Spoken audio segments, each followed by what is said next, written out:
The last matchup in the West region brings us number 2 seeded St. John's against number 15 seed Nebraska-Omaha.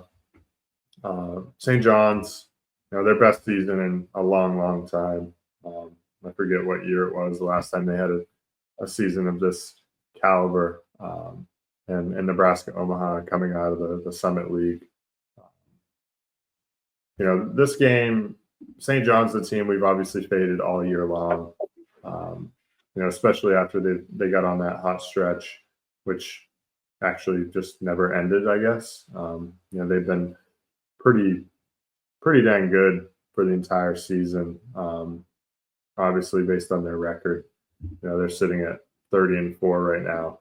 They just seem to, regardless of whether it was on the road, at home, bad spot, good spot, they just seem to always answer the bell, even if they got down a little bit. They turn it up defensively, force a ton of turnovers. So that's a really just, I think, a testament to the job that Rick Pitino's done.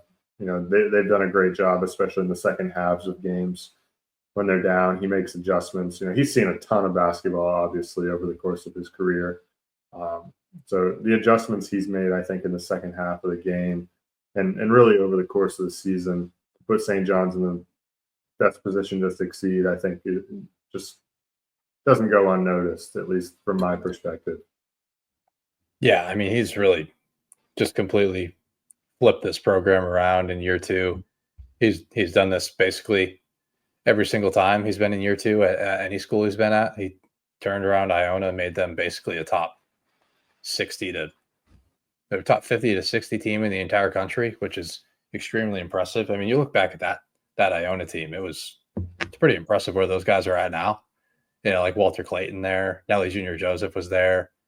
They had a few other power conference guys that escaped my mind, but that was a really good team. And, he kind of shaped them into what they are today, honestly. And yeah, in year 2, this time around, he just has his ideal roster now.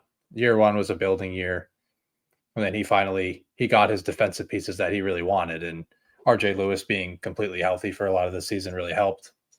But grabbing a guy like Aaron Scott, Davon Smith, Kadari Richmond, that's a St. John's defensive or Rick Pitino defensive structure that can switch everything without really taking away any rim protection, because basically every single guy on the floor can protect the rim to an extent. So yeah, super impressive what he's done, especially on the defensive end.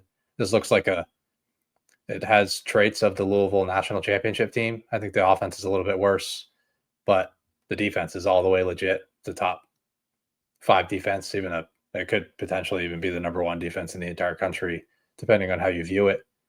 But Nebraska-Omaha is interesting. It's an interesting team, at least. It's not your typical Summit League team that's completely all offense and no defense. It's not the greatest defense. They're 220th in adjusted defense per Torvik, but that's a lot better than a lot of the teams coming out of the Summit can say. Those are Oral Roberts teams, couldn't really defend at all. They were all shooting driven. Those Max A. Smith teams were not very athletic, or they didn't really provide any rim protection. This Nebraska-Omaha team can at least keep up a little bit athletically. It's kind of hard to say. I guess the St. John's team, but they do have some size across the board. Markel Sutton is a very interesting skill set at the forward position.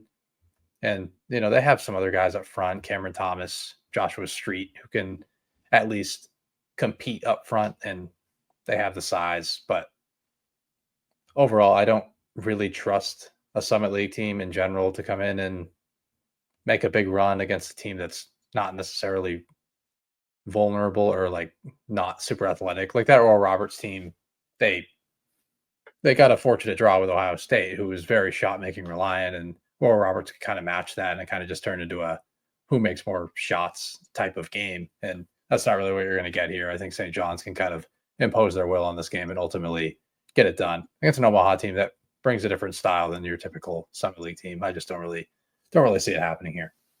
Yeah. I think the couple areas where Omaha could hang around, right? They don't turn the ball over a ton, whereas St. John's, they're top 15 in the country. They're 12th in the country in defensive turnover rate.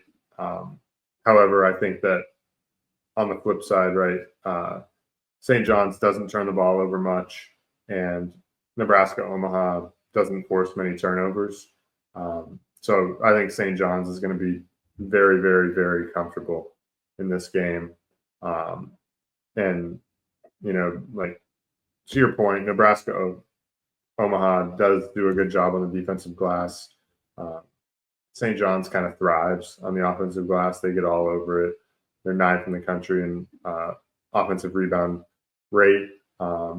So, I think that St. John's will still have their fair share of success there, despite Nebraska-Omaha having, that good of a defensive rebound rate. I think that Nebraska-Omaha might be able to hang around here.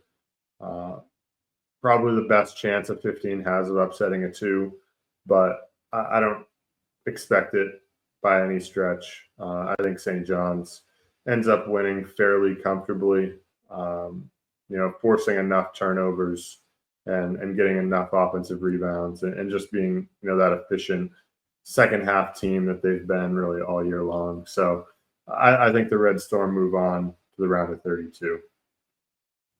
For sure. Yeah, I would agree. But I mean, I do think they could be vulnerable round of 32, but for this particular matchup, I think they're going to be okay. I mean, Nebraska-Omaha would have to shoot it fairly well. I mean, against the St. John's defense, they'll give up some threes. They'll give up at least a decently high 3-point rate, but they have a ton of length on the perimeter to get out and contest shots at a solid rate. So, yeah, I don't see a ton of paths. St. John's would have to have a horrific offensive game, which we've seen flashes of this team just not knowing how to throw the ball in the ocean. So maybe it happens and they get a little chaotic at times and throw the ball away a little bit, but I'm not super concerned about this matchup in general. Yeah, no. Like you said, though, they Nebraska-Omaha is 43rd in the country in 3-point percentage, but St. John's does a great job defending the 3. So it would really take, I think, an elite shooting night from Nebraska-Omaha. So don't expect Omaha to really win this game or keep it super close, but there are paths to do so. But, we'll side with St. John's, as pretty much everyone else will be, and have them moving on to the second round to likely take on Kansas.